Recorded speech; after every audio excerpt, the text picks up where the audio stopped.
오늘 주시는 하나님의 말씀은 베드로전서 4장 12절에서 19절입니다. 사랑하는 자들아, 너희를 연단하려고 오는 불시험을 이상한 일을 당하는 것 같이 이상히 여기지 말고 오히려 너희가 그리스도의 고난에 참여하는 것으로 즐거워하라. 이는 그의 영광을 나타내실 때에 너희로 즐거워하고 기뻐하게 하려 함이라. 너희가 그리스도의 이름으로 치욕을 당하면 복 있는 자로다. 영광의 영 곧 하나님의 영이 너희 위에 계심이라. 너희 중에 누구든지 살인이나 도둑질이나 악행하니나 남의 일을 간섭하는 자로 고난을 받지 말려거니와 만일 그리스도인으로 고난을 받으면 부끄러워하지 말고 도리어 그 이름으로 하나님께 영광을 돌리라. 하나님의 집에서 심판을 시작하실 때가 되었나니 만일 우리에게 먼저 하면 하나님의 복음을 순종하지 아니하는 자들이 그 마지막은 어떠하며 또 의인이 겨우 구원을 받으면 경건하지 아니한 자와 죄인은 어디에 서리요. 그러므로 하나님의 뜻대로 고난을 받는 자들은 또한 선을 행하는 가운데 그 영혼을 미쁘신 창조주께 의탁할지어다. 아멘. 일본의 기독교 신앙 작가인 엔도 슈사코의 침묵이라는 작품을 마틴 스코세일지 감독이 영화로 만들었는데 그 영화의 제목이 사일런스, 침묵이라는 같은 의미죠. 사일런스라는 영화로 만들었습니다. 그 영화의 첫 장면은 이렇습니다. 군데군데 유황 온천물이 펄펄 끓어 오르는 웅덩이들이 있고요. 그 뜨거운 물을 신자들의 맨살에 끼얹습니다. 또 한쪽에는 지피나 가마니로 몸을 이렇게 신자들의 몸을 감고 그리고는 거기에다 불을 붙여 태워서 죽게 합니다. 또 그리고 바다 이쪽 한편 기슭에는 나무 십자가 위에 신자들을 매달아 묶어 놓았습니다. 바닷물에 밀물이 들어오면 그 밀물에 의해서 이제 죽게 만드는 것이죠. 1600년대에 가톨릭의 예수회 선교사들이 일본을 선교할 때 있었던 순교와 배교에 대한 이야기입니다.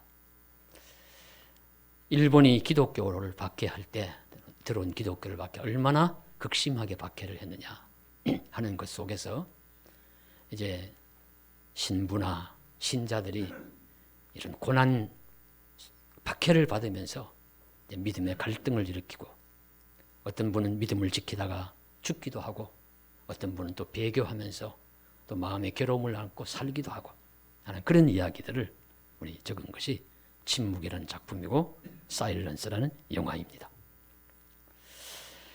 실제 모든 신약 성경의 배경이 다 그러하지만 우리 특별히 베드로전후서를 읽어보면 더 이와 유사한 것이 전제되어 있다는 것을 우리가 알 수 있습니다. 끊임없이 우리 베드로전서를 읽었습니다마는 이런 내용이 전제가 되어 있어요. 심한 박해 가운데 고통받는 성도들의 삶에 대한 하나님의 말씀입니다. 사일런스 전단지의 글귀는 인간은 이토록 슬픈데 주여 바다는 너무 푸릅니다 하면서 고통받는 인간은 순교자에 대한 하나님의 침묵에 대해서 항변, 질문하는 내용이지만 실제 성경 베드로서는 하나님은 침묵하시지 않고 말씀하십니다. 가르쳐 주십니다. 극심한 박해와 고난 가운데 살아가는 성도들에게 어떻게 살아야 할지 부탁하고 위로하고 권면하고 있습니다. 그래서 오늘 말씀도 사랑하는 자들아 너희를 연단하려고 오는 불시험을 이상한 일을 당하는 것 같이 이상하게 여기지 말라. 연단하려고 오는 불시험, 불과 같은 시련, 여기서 시험은 시련의 의미입니다. 환난의 의미입니다. 박해의 의미입니다. 불과 같은 시련, 불시험. 그러니까 우리가 강조하는 것이죠. 진짜 불을 원어로도 불로 되어 있는데 꼭 불만이 아니라 강하고 세서 견디기 어려운 그런 시련을 불시험, 불시련이라고 이야기를 하고, 우리가 눈물을 흘릴 때 너무 고통스럽고 억울한 눈물을 흘리면 피눈물을 흘린다 할 때 그 피를 붙이는 것 같은 그런 불자를 붙이다고 보여집니다. 그렇게 성도들이 이런 불시험을 당할지라도 이상하게 여기지 말라는 거예요. 놀라지 말라는 것입니다. 우리 성도가 착한 삶을 살고 바르게 사는데 불구하고 큰 고난과 시련을 당하면 우리 이상하게 생각하잖아요. 아니, 내가 큰 죄를 저지른 것도 아니고 바르고 착하게 아름답게 살아가는데 왜 이런 고통이 내게 오느냐, 놀라면서 이상하게 여기는데, 박해의 시대에 이런 박해를 당할지라도 그것은 이상한 일도 아니고 놀랄 일도 아니라는 말씀입니다. 실제로 베드로가 전하는 이 기독교 초기 시대, 일본이 그래 당했던 그런 시대, 우리 구한말 우리 시대 다 마찬가지로 이런 박해의 시대에는 그런 일들 당하는 것이 이상하거나 놀랄 일이 아닙니다. 간단하게 말씀드려 박해의 시기에 성도가 박해받는 일은 이상한 일도 놀랄 일도 아니고 지극히 당연한 일, 지극히 일상적인 일일 수 있음을 성경은 가르쳐 주시고 있습니다. 그러면 우리가 받는 고난을 한번 분류를 해보아야죠. 우리가 고통받는다고 다 이거 하나님이 내게 주신 고난이야 할 수도 없는 것이고, 또 어떤 고통을 당할 때마다 이건 내가 죄값으로 받는 것이야 할 수도 없는 것이잖아요. 그러니까 크게 그 고통을 둘로 나누면은, 하나는 죄악, 악한 행실, 범죄함으로 받는 고통이 있고요. 또 하나는 그렇지 않은 주를 믿다가 예수를 믿다가 당하는 고통이 성도들에게 있습니다. 자, 그래서 오늘 말씀의 15절에 보시면 그런 세상에서 악행이나 죄를 통해서 받는 고통, 그런 부끄러운 수치스러운 고난을 이야기를 합니다. 너희 중에 누구든지 살인이나 도둑질이나 악행이나 남의 일을 간섭하는 자로 고난을 받지 말려니와. 자, 말씀을 잘 보십시오. 아주 그냥 지나가는 것 같지만 사실은 굉장히 세밀합니다. 우리가 죄악을 범하면은 두 가지로 크게 범할 수 있어요. 다른 사람에게 주로 범하는 것이 죄인데, 무엇이냐면 하나는 생명에 관련되는 것입니다. 생명에 관련되는 것의 가장 대표적인 것은 살인입니다. 몸에 손상을 입히고 생명에 손상을 입히는 건데 그 살인이죠. 그래서 10계명 제6계명에도 살인하지 말라 분명히 말씀하시고 있고요. 그래서 이 살인하는 것은 인류 최초의 인류가 범한 죄입니다. 불순종한 다음에 바로 그 아들 때에 가인이 동생 아벨을 살인을 했습니다. 살인하지 말라. 물론 살인도 부지 중에 자신도 모르게 어떻게 하다 보니까 피치 못하게 이런 죄를 범할 수도 있죠. 그런 경우에는 도피성으로 피할 수 있도록 허락해 주셨습니다. 그래서 보복당함을 면하도록. 그러나 그렇지 않고 고의로 살인하면은 그와 응당한 그와 유사한 벌을 받는 것이 구약적인 우리 율법적인 말씀으로 응당한 그런 대가입니다. 그런 것으로 인해서 우리가 많은 고난을 받는다면 이건 부끄러운 일이죠. 또 하나는 다른 사람의 소유나 물건에 대해서 손해를 끼치는 것입니다. 그 대표적인 것이 도둑질이죠. 그 한말로 다른 여러 가지 사기, 횡령 다 여기 도둑질에 다 들어간다고 볼 수 있어요. 그러니 도둑질하는 것으로, 그래서 그것으로 인해 가지고 만일 그 악행으로 인해서 나에게 무슨 고난이 오고 고통이 온다면 그건 자랑하는 일도 칭찬받을 일도 아니라 그 부끄러운 일이다. 그렇게 말씀하시는 것이죠. 그러니까 성도는 이런 일들로 고통받아서는 안 됩니다. 악행을 범해서 살인하거나 도둑질하다가 우리 고통받는 것은 그건 합당한 일이 아니니까요. 그리고 거기에 대해서 오늘 말씀에 한 가지 더 좀 가볍게 보이는 것을 한 가지 더 지적을 하시는데, 그것은 남의 일을 간섭하지 말라. 그 말씀이죠. 남의 일에 간섭하고 다른 사람 일에 참견하다가 의외의 그런 고통을 당할 경우가 있는데 그런 것들은 우리 생활 속에서 어리석은 행동을 통해서 좀 부주의한 삶, 좀 그런 삶을 통해서 받는 우리의 고통을 의미합니다. 가벼운 삶의 처신으로 어리석은 행동을 함으로 당하는 고통, 고난을 조심하라 하는 의미에서 주시는 말씀입니다. 잠언 26장 17절에 길로 지나가다가 자기와 상관없는 다툼을 간섭하는 자는 개의 귀를 잡는 자와 같으니라. 한 번 더 읽어드릴까요? 길로 지나가다가 자기와 상관없는 다툼을 간섭하는 자는 개의 귀를 잡는 자와 같다. 지나가는 여기 개는 애완용이 애완견이 아닙니다. 아마 불독이나 뭐 사냥개 같은 무서운 그런 개를 지나가는데 그냥 귀를 덥석 잡는다 하면 그 개가 확 달려들어 물지 않겠어요? 이건 실험을 해보려고 해도 두려워서 못하겠습니다. 아마 틀림없이 물리고 큰 봉변을 당할 거예요. 그래서 별로 관계없고 상관없는 일에 참견하다가 의외로 불필요한 그런 고통당하는 것도 그것도 어리석은 일이다. 그런 고통, 고난도 당하지 말아라. 그런 이제 말씀을 하시고 있습니다. 살인, 도둑질, 그리고 나무 일에 필요 없이 간섭하는 것, 이런 것에 참견하는 것, 이런 것들을 이제 하지 말라고 이제 말씀하시고 있는 것이죠. 그런 일들을 통해서 당하는 고통은 성도가 당해야 할 고통도 아니고 또 고통을 당할 때 자랑하거나 칭찬받을 고통도 아닙니다. 죄를 짓거나 지혜롭지 못한 행동을 인정받는 고난은 자랑할 것이 없는 그저 부끄러운 것이요. 죄값으로 받는 것이니 그것을 누구든지 그냥 당하고 감내해야 할 것일 뿐입니다. 그러니 어떤 고통을 당하더라도 같은 고통이 아닙니다. 같은 십자가를 져도 예수님이 지신 십자가는 가운데 중앙에 선 십자가였는데 이 좌우에는 강도들이 진 십자가였죠. 내용이 달라요. 죄 없는 자의 의로운 고난으로서 십자가가 있는가 하면 죄를 짓고 강도짓을 하다가 십자가에 달릴 수도 있는 것입니다.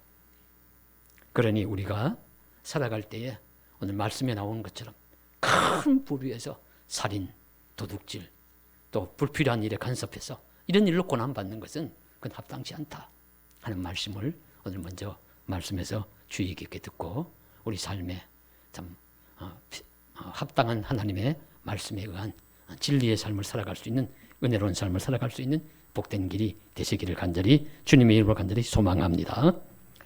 그러나 이제 실제적으로 이런 고통이 다른 고통이 있습니다. 오늘 말씀의 수신자들에게인 사랑하는 자들이라고 불리는 성도들이 당하는 고통인데 그것은 연단하려고 오는 불시험과 같은 것입니다. 그것은 고통으로 끝나는 것이 아닙니다. 이것은 하나의 과정이에요. 과정으로서의 고통이고 결과가 다른 것이 준비되어 있습니다. 아름다운 것, 복된 것, 진리, 생명, 은혜, 충만함 그런 것이 지금 기다리고 있는 그런 고통, 그래서 연단으로서의 그런 불시련, 불시험입니다. 이런 것은 우리 예수 믿는 자들이 당해야 하는 고통입니다. 받아야 할 고난입니다. 그것은 그리스도의 고난에 참여하는 것이기 때문에 의미가 있는 거룩한 삶으로서의 고난입니다. 성도가 당하는 불시험은 그리스도의 이름으로 치욕을 당하는 경우입니다. 그러한 고난은 그리스도이기 때문에 받는 고통과 고난입니다. 이것은 그리스도인으로 받는 당연한 고난이에요. 죄와 악행으로 인한 결과로서의 고통이 아닌 예수님을 믿기 때문에 예수의 이름으로 인하여 예수의 고난에 참여하는 의미로 당하는 또 다른 고난이기 때문입니다. 그러니 이런 종류의 고난을 받을 때는 하나님이 성도를 이후에 기쁘고 즐거운 길로 인도하실 것이다. 물론 고통을 받을 때는 너무 아프고 괴롭죠. 힘든데 그 과정을 지나면은 기쁘고 즐거운 일이 기다리고 있어요. 복이 기다리고 있어요. 그 말씀이 오늘 13절에서 해주시는 말씀입니다. 성도는 오히려 기뻐하고 즐거워하라. 그렇게 될 것이다. 바로 예수님이 마태복음 5장 11절에 나로 말미암아 너희가 욕하고 박해하고 거짓으로 너희를 거스르는 모든 악한 말을 할 때에는 너희에게 복이 있나니 기뻐하고 즐거워하라. 하늘에서 너희 상이 큼이라 하는 말씀과 같습니다. 이런 말씀들을 베드로는 잘 들었다가 자기도 고난받을 때 예수 이름으로 고난받으면 이는 즐거워하고 기뻐할 일이지. 그리고 그렇게 고통받는 성도들을 향해서도 이런 일들을 당하는 것은 괴로워하고 힘든 일 말이 아니라 이후에 복이 기다리고 있는 참 즐거움과 기쁨이 기다리고 있는 일입니다. 그렇게 위로하고 격려하는 것입니다. 그래서 궁극적으로 하나님께 영광을 돌리는 일이 될 것이기 때문에 우리 모든 성도들에게는 복된 일이 됩니다. 이와 같이 예수를 믿음으로 박해받고 고통받는 이야기는 평온의 시기를 살아가는 우리들에게 잘 와닿지 않을 수 있어요. 그런데 조금만 우리가 각도를 돌려서 우리 성경 말씀을 생각해 보시고 우리 삶을 기억해 보시길 바랍니다. 우리 최초의 기독교가 이제 막 발전을 할 때 제가 요즘 사도행전을 또 보니까 의외로 우리 스데반처럼 완벽한 온전한 인간상을 표현해 놓은 것도 없다고 보여져요. 스데반은 거의 온전한 인간상을 가지고 있습니다. 제일 먼저 교회가 형성되고 사도들 외에 직분자로 선택받은 사람입니다. 그때 선택받을 조건이 무엇이냐면 성령과 믿음이 충만한 사람. 믿음이 충만한 성령과 믿음이 충만하니까 영적으로 충만한 사람이고 사람들에게 칭찬받는 자. 그러니까 많은 사람들도 보고서 저 사람 같으면 참 훌륭한 사람이야. 저 사람 같으면 뭐 세상에 죄도 짓지 않고 법 없어도 살 사람이야. 이렇게 칭찬받는 그런 사람이었고 또 스데반의 이야기를 보면 말을 잘해요.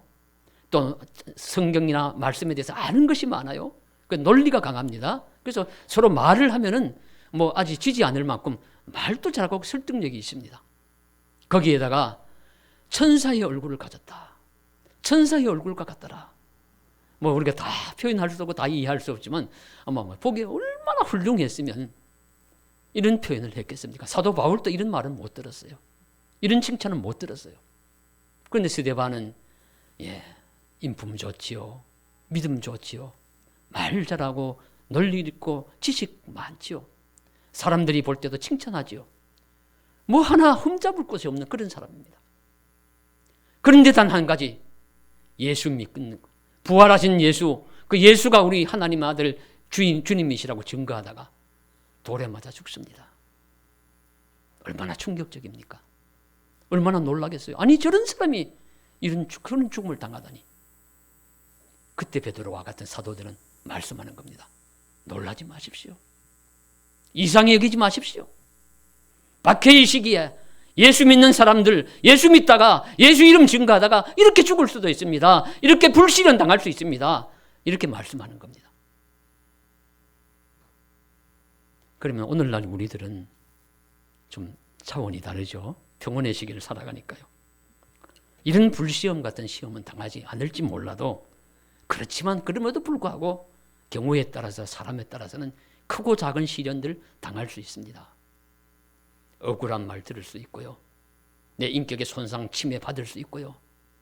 아무리 생각해도 나는 뭐 이런 잘못하지 않았는데 애매한 말 들을 수도 있고요. 그럴 때 어떻게 해야 하겠습니까? 그것이 말씀드린 살인이나 도둑질이나 그 불필요한 자신의 행동으로 인한 것이 아니라 정말 예수 이름으로 인해서 예수 믿음으로 인해서 예수 하나님 잘 믿는 것으로 인해서 오는 고난과 고통이라면 이는 부끄러워할 일도 아니고 이는 괴로워할 일도 아니고 이상한 일도 아니고 놀랄 일도 아닙니다. 마땅히 당연히 받아야 할 그런 우리가 받아야 할 박해요. 그런 핍박의 하나입니다. 그래서 주의 이름으로 고난받고 치욕받는 그리스도인은 오히려 부끄러워할 것이 아니라 감사하고 기뻐하라고 말씀하시고 있습니다. 이 놀라운 믿음의 대열에 저와 여러분이 참여할 수 있기를 간절히 소망합니다. 그리고 믿는 자가 이렇게 성도가 살아갈 수 있으면요, 심판이 기다리고 있기 때문입니다. 그래서 17절에 하나님의 집에서 심판을 시작할 때가 되었나니, 하나님의 집에서 심판을 시작할 때가 되었나니. 과정도 중요하지만 문제는 심판입니다. 의와 불의가 선과 악이 판가름 나려면 반드시 심판이 있어야 합니다. 정확한 의와 불의의 그리고 선과 악의 판결은 하나님의 법정, 하나님의 심판대회에서 판가름 납니다. 그래서 사람에게 한 번 있는 것은 죽음은 한 번 있는 것이요, 죽음 후에는 반드시 심판이 있을 것이라 우리 히브리서 9장에 말씀해 주시고 있습니다. 그리고 성경에서도 늘 심판을 생각하며 살아라, 그 심판을 강조하세요.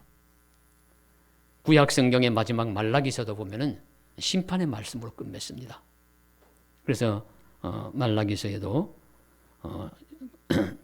4장에 보시면 너희에게 용광로 불같은 날이 이르리라 하는 말씀, 또 엘리야가 와서 심판의 메시지를 전할 것이다. 그리고 신약으로 넘어와서 예수님께서 오셔서도 우리 심판의 말씀을 하셨고요. 그리고 우리 신약 성경, 우리 모든 성경의 제일 끝인 요한계시록도 보면 심판의 말씀으로 끝맺습니다. 물론 심판 이후에 한 2장 정도, 21장, 22장은 새하늘과 새 땅에 대한 이야기를 하지만 바로 그 직전에는 심판입니다.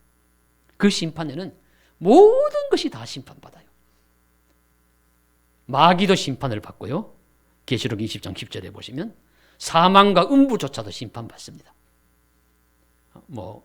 우리가 정확하게 표현 다 못하지만 이 사람이 죽는 죽음조차도 심판받고 그런 괴로움을 당하는 그런 것도 심판을 받습니다.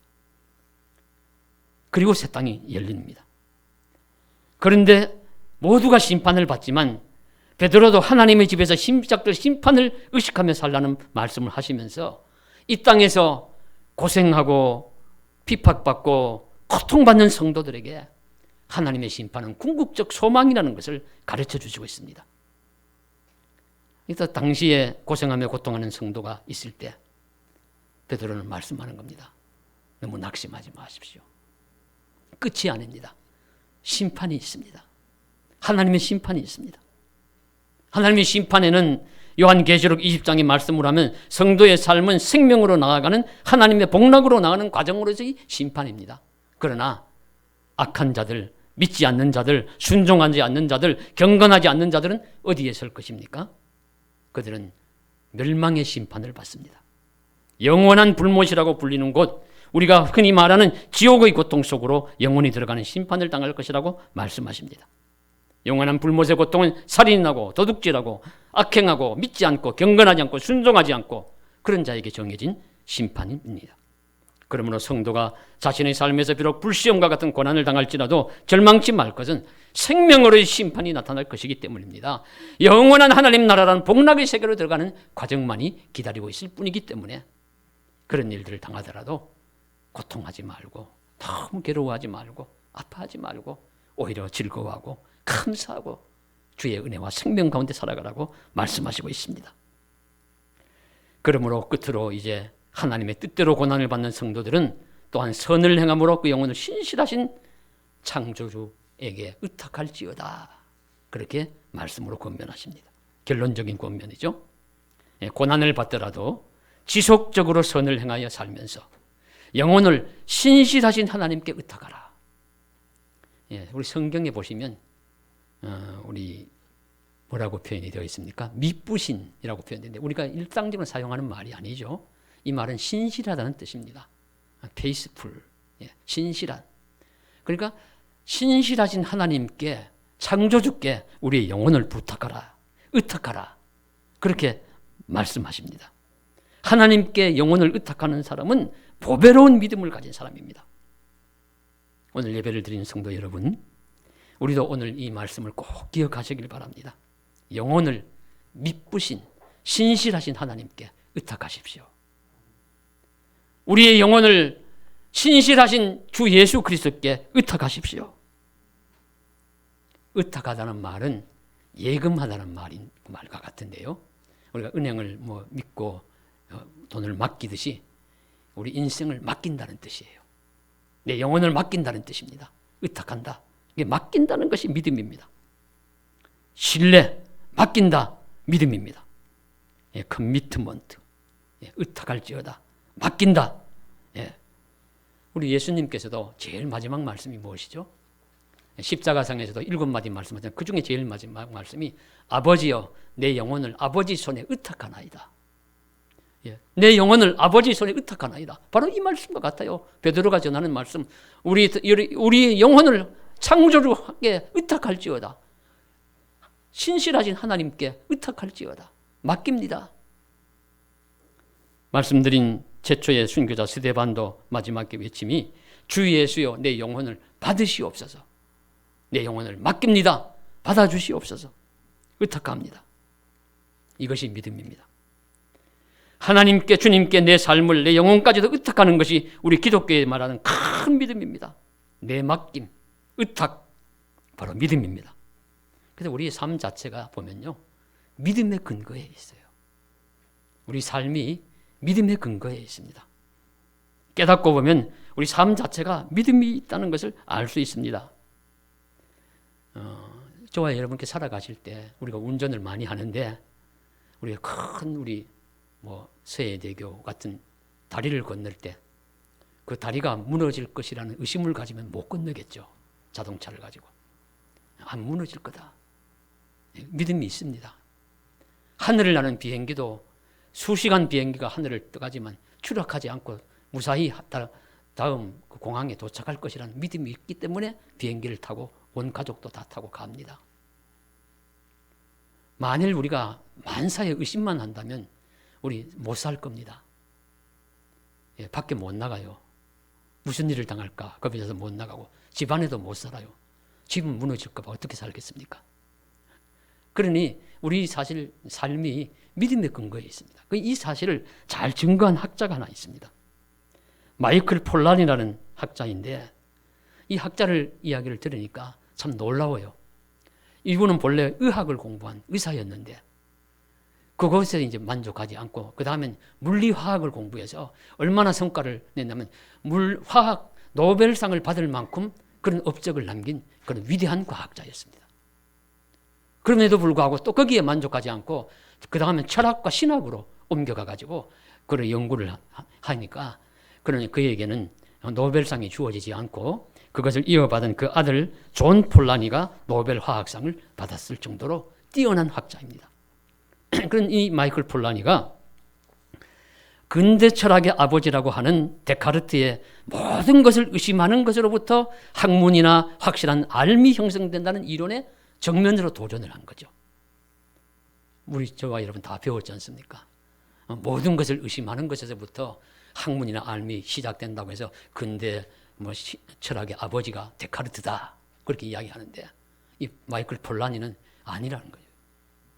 의심하는 것이 모든 알미나 학문의 근본 시작이 아니라 믿음이 알과 학문의 근본이요 시작이라는 것입니다.